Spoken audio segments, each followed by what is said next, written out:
So ghosting. If you're catching this now, this may be a good time here. I want to talk on this topic of ghosting for a second, because I have definitely been a professional ghoster at times, and I am not proud of that, by the way.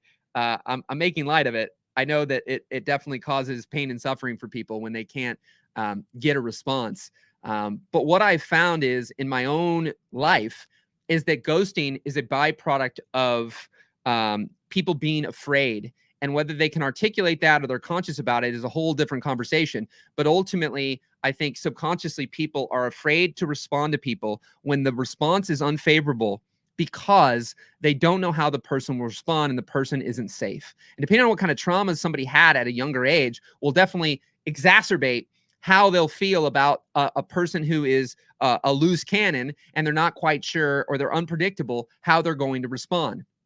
And so if you've ever ghosted or been ghosted, get into that headspace. Why do you do it? I know for me, I am truly afraid of the response of the other person. Now, I have gotten better at this over time. I've been able to communicate better over time, but ultimately that is the biggest thing.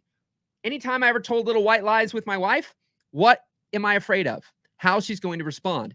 If I can have, which we have, not if, when we've had the conversations about this, we've both learned, and we both have to practice, because she has to practice not living up to a response that I would assume she might give in something that might be unfavorable, right? And if she does that quote unquote scary response, or vice versa, if I do it, we're all different.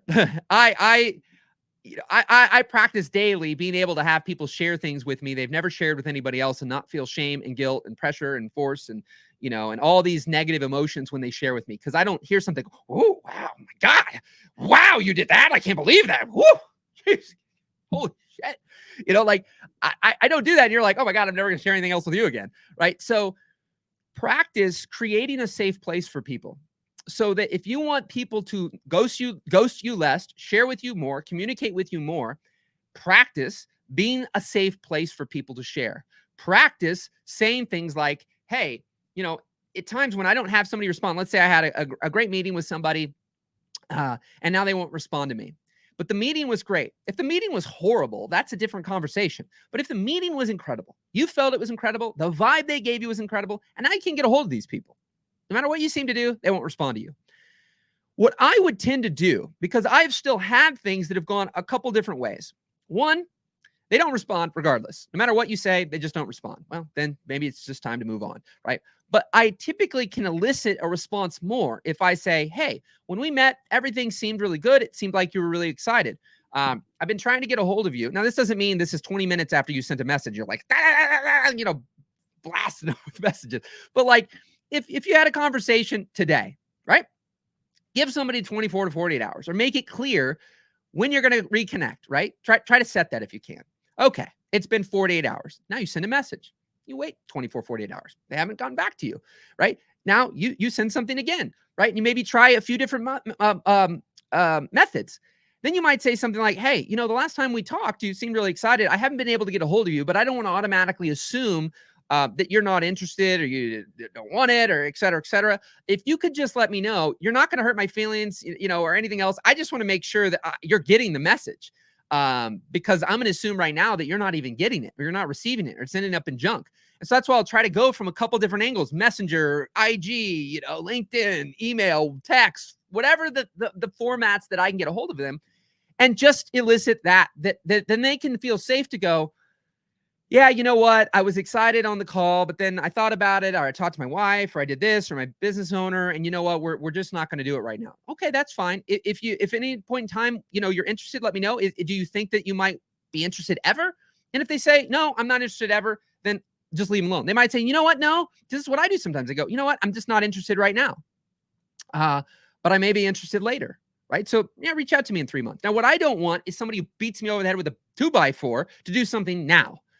If they say, no problem, I'll reach out to you in a few months. And I've had people that have reached out to me, and then they reach out and I say hello or interact. And then I say, no, no, I'm not interested right now. Why don't you reach out in about 6 months? I've had people do this for a few years, and I've ended up doing business with them. They're always kind. They're always patient, right? They're always friendly. They're always helpful. and they're not pushy or forceful or anything else. It makes me want to interact because I know I'm not going to get berated by them. And then they reach out and then I end up doing it. So create a safe place. I think a lot of people ghost because they're afraid of how the other person will react.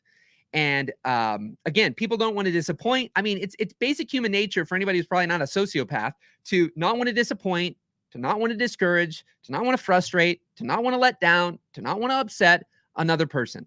And so if I have to interact with you, especially vocally, and reject you, basically, that for a lot of people is uncomfortable. Right? It's very uncomfortable for people to look you. First of all, it's like they can be great actors and be like, oh, this is great. Oh, I'm so excited. Oh my God. Da, da, da, da, da, da, da, da. And then there's at times that's 100% accurate and true. And then there's other times where it's not true, meaning they did it to not have to look you in the eye or hear your voice go, oh, well, what? Well, yeah, right? Or, well, da, da, da, da, da, da, da, and right? And getting really intense. And so they don't know what they're going to do. So a lot of times they just show excitement and then get off the call and then just ignore, right? And then it leaves you going, what did I do? What did I say? Why could I have done better? I don't know. They rejected me. And it hurts to get rejected. But, you know, the more that we can understand that, the more we can create the safe place to share, to communicate, to not maybe set ourselves up to be ghosted or to ghost.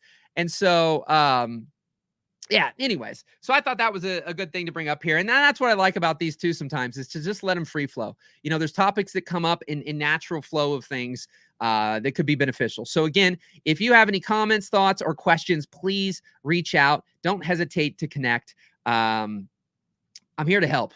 I'm here to help, and I want the content to be directed by your thoughts and questions. I love to react. And then if you need help, if you need support, reach out. This is what I do. Still do my video production from time to time, actually, believe it or not. Anybody is curious about that. Usually helping a buddy out, Mr. Ryan Hanlon. Just love being around him. But yeah, my primary thing is coaching. My primary thing is being able to help you get unstuck, you know, untangle your mind and help you move forward in a way that helps you be really excited about the things you get to do. And I want to continue living and breathing. You know, there's a lot where I practice what I preach. And then there's things where it's times like this is that idea, get up. Like this is for me. I don't know what that is for you, right? What is it for you that you've got to show up and do more of that is going to help your business or your life or light your soul on fire? Like, I love doing this. I love to support, encourage, motivate, inspire, help unlock people, unleash people so that they can live the life that they dream about. Right. And ultimately, in the last few years, even though I didn't do as much things in a promotional, outwardly public standpoint, I was ultimately living a life that I loved. And the part that I wasn't, as I knew I wasn't doing the stuff that can make an impact. Right. And also create awareness for the work that I do with people and the coaching that I do in private. So that's why I'm taking a couple hours a day to make sure that I get on here and I publicly share, I publicly inspire, I publicly motivate, encourage, jumpstart, do my thing, so that if we never connect, if we never talk, if you never reach out, if we never work together, I can still make an impact on your life. But if you want to go deeper, if you want to dig deeper, if you want me to personally, privately work with you to help, you know, work through things. And I'll say a lot of my coaching, there's no homework. There's no, I hate all that stuff. I hate being told you got to have this done by Friday. You got to do this by this day. You got to do this thing, do this. I hate all that. So you don't like homework. If you don't like any of that, don't worry. There's none of that. There's no pressure. My mind is the most laid back. And a lot of it, it's not about asking me questions. It's about expressing yourself. There's something healing in expressing yourself. And I do it all with an app. It's all asynchronous. So there's no scheduled calls. It can fit around your life and your schedule. You don't have to worry about showing up at 2 p.m. on Tuesday. You can simply record your thoughts, express yourself whenever you want, 24 hours a day, and I'll get back to you with personalized, custom, you know, advice to you, right? So anyways, if you're curious about how that works and how that looks, don't hesitate to reach out on whatever platform. I stream this into a number of different places. The content's all over, but if you have questions, thoughts, whatever platform you're on, we should see the message. And then the mindmechanic.net, you can go there and go to the contact page. That's one of the best places to either get into Voxer or send me a message. So anywho, rock and roll, my friends. Have an incredible day, and we'll talk soon. See ya. Bye.